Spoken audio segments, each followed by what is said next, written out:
Rappel théorique.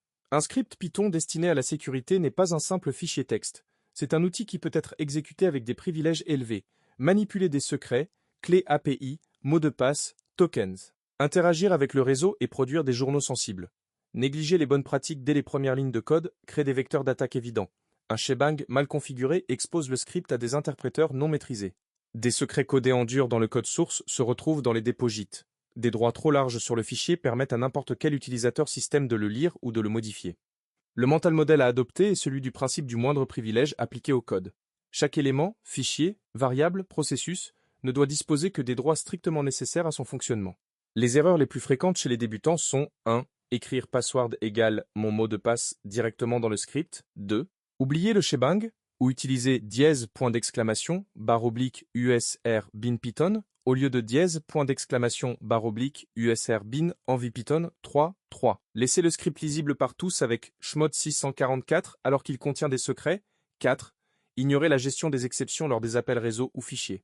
Mini-exemple. Au lieu de ''api-bas qui égale abc 123, on utilise import os api-bas qui égale os point environ point get api-bas qui et on stocke la valeur réelle dans une variable environnement ou un fichier.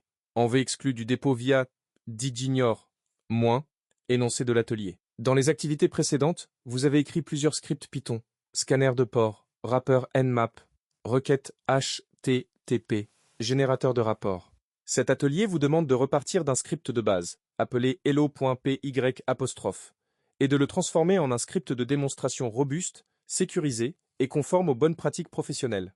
Ce n'est pas un exercice esthétique. Chaque modification que vous apporterez a une justification de sécurité précise que vous devrez documenter. Étape 1. Récupérer ou recréer hello.py. Si vous ne disposez pas d'un fichier hello.py issu des ateliers précédents, créez en un qui réalise les actions suivantes. A.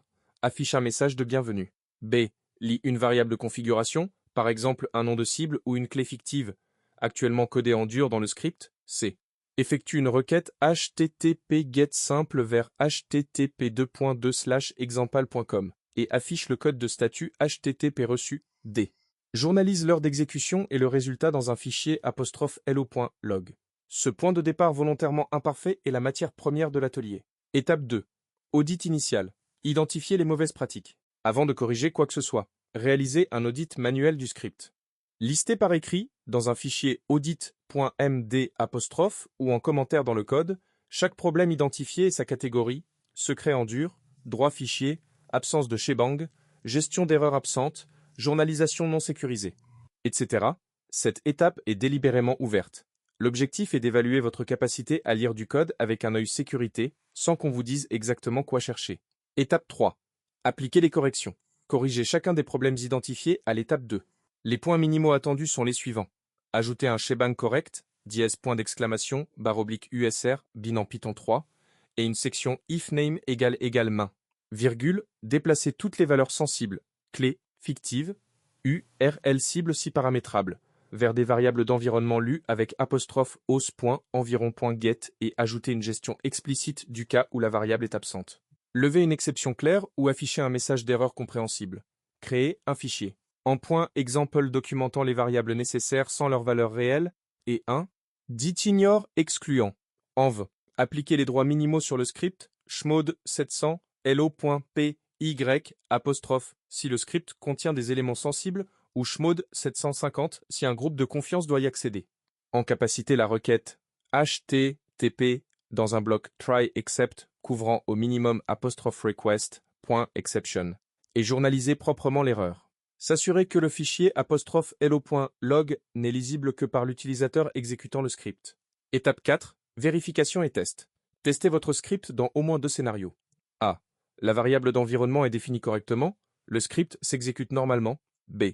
La variable d'environnement est absente, le script échoue proprement avec un message explicite, sans stack trace brut exposé à l'utilisateur. Testez également le comportement en cas d'indisponibilité réseau en coupant temporairement la connexion ou en ciblant une URL inexistante. Capturez les sorties de chaque test, copie du terminal ou capture d'écran pour les inclure dans votre livrable. Étape 5. Documentation et livrable final. Rédigez un court fichier .md'15 à 30 lignes, décrivant, le rôle du script, les variables d'environnement requises, avec référence au. En point exemple, les droits appliqués et comment l'exécuter.